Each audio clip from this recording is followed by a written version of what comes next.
İndi isə fərdilik haqqında eşitmək istəyirəm.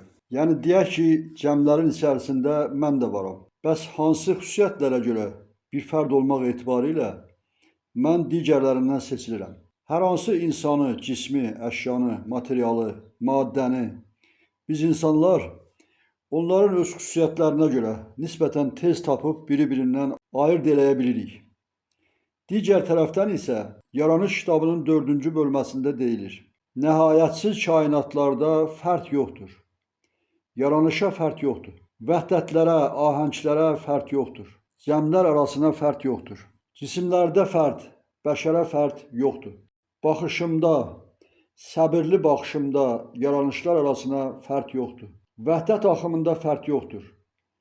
Cəmlər arasında cəmdir yaranış. Yaranış arasına fərq yoxdur. Kainatlarda məkanlara fərq yoxdur. İşıq məkanı ətrafında o məkanlara fərq yoxdur. Fərdlər yaratmadım, cəmlər yaratdım. Yaranışa, bəşərə fərq yoxdur. Kamilliyə fərq yoxdur. Elmlərdə elmlərə fərq yoxdur. Cəm yaranış, vəhdətimdə yaranış. Yaranışa fərq yoxdur. Bəşəri bəşərdən ayırmayın. Özünüzü özünüzdən ayırmayın. Özünüzə ayırmaq istəyəcəksiniz. Özünüzü özünüzdən ayırmayın. Cəm elmlər fərdə deyil. Elmlər elmlərlədir, fərdə deyil. Bu deyimlərdən başa düşürəm ki, hər hansı insan özünü digərlərindən nə aşağı, nə də yuxarı tutmamalıdır. Məsələn, Məkkədəki müqəddəs Kəbəni ziyarət edərkən insanların hamısı eyni bir ağ örtümdə olduqlarından, xarici görkəmcə varlı kasıbdan, alim savadsızdan, vəzifəli vəzifəsizdən seçilmədikləri kimi. Amma həyatda, ümumi yaşayışda bizlər bir-birimizdən seçilirik. Mən istəyərdim ki, ilahiyyat baxımından bu məsələləri mənə ətraflı aydınlaşdırasan. Deyirsən ki, ümumi varlıqlar arasında fərq yoxdur. Mən fikrətəmsə, o biri varlıqlardan fərqim nədədir? Bəli, fərd etibarilə heç bir varlığın böyük yaradanın nəzərində heç bir üstünlük fərqi yoxdur. Amma biz hamımız vəhdət bağlılığındayıq. Və deyək ki, fikrət böyük yaradanı çağırırsa, yaxud ona dua edirsə, deməli bu andaca fikrət başqalarından seçilir. Böyük yaradan elə bu andaca arada yaranmış işıq zolağında onu görür və eşidir. Zahiri baxımdan sənin qabağına qoyub çəkdiyin 2 Astra siqareti qutusunun biri o birisindən seçilmir. Amma deyirsən ki, bu qutu ilə o biri qutunun fərqi nədədir? Cismanilik etibarilə onların fərqi yoxdur. Cismaniliyə görə cisim cisimdən fərqlənməz.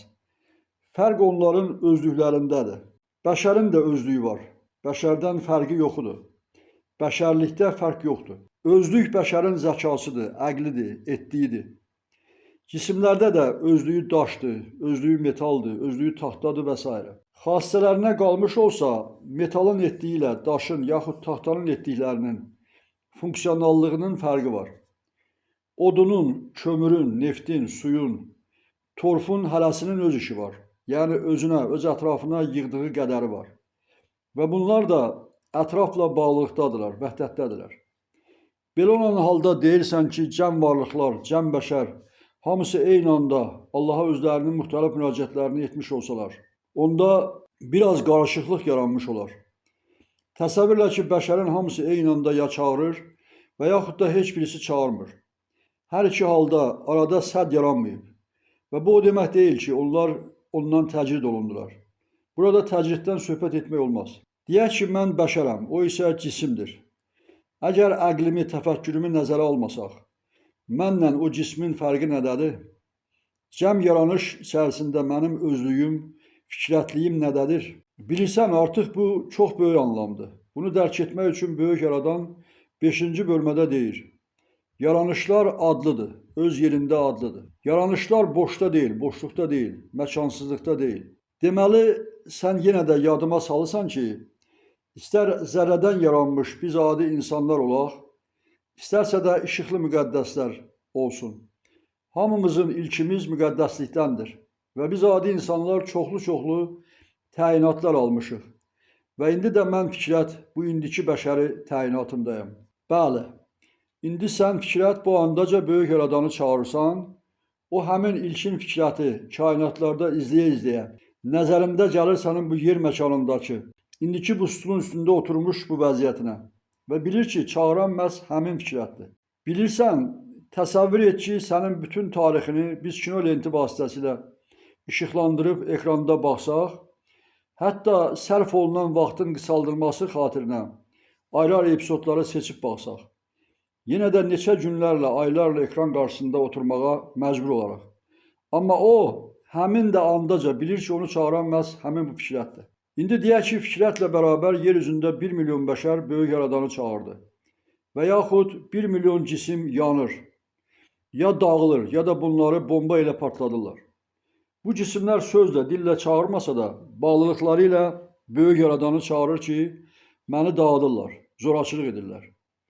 Böyük yaradan işıq bağlılığı ilə o cisimləri görür və onların özlüyünə baxır. Böyük yaradan işığın qədərinə baxır, işığın qədərinin azlığı ya çoxluğu ilə cisimlərin o halını təyin edir. Yox, işığın qədəri ilə deyil. Məsələn, biz səcdədə durmuşuq, deyək ki, namaz qılırıq. Ya xristianlar Allahı çağırır. Bunun elə bir fərqi yoxdur. Ancaq hər bir halda səcdədə duranlarla böyük yaradan arasında müqəddəs işıq zolağı yaranır. Biz böyük yaradana onda işıq zolağı ilə bağlanırıq. Bu işin bir tərəfidir. Yeni məsələ budur ki, bu rızaya fikrətlə və ya bunun işığı ilə digər bir fikrətin və ya onun işığının arasında böyük yaradan üçün nə fərqi var? Fərq çoxdur. Deyək ki, bir şəhərdə 10 fikrət var. Fikrət onların adıdır, adlığıdır, özlüyü deyil.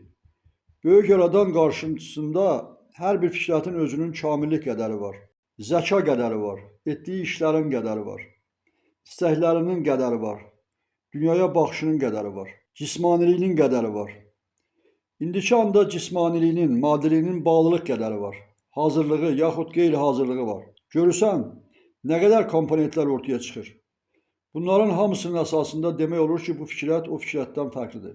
Ayrıca əlahiddə bir fərd olmasa da, onun etdiklərində, çağrışında fərq vardır. Əgər fikrətlərdən birisi Allah, mənə niyə maşın göndərmirsən iddia ilə deyirsə, deməli bu fikrət o birisindən çox-çox fərqlidir. Bunların böyük yaradana bağlılığının fərqi yoxdur. İstəklərinin fərqi vardır. Özlərinin qədərlərinin fərqi var.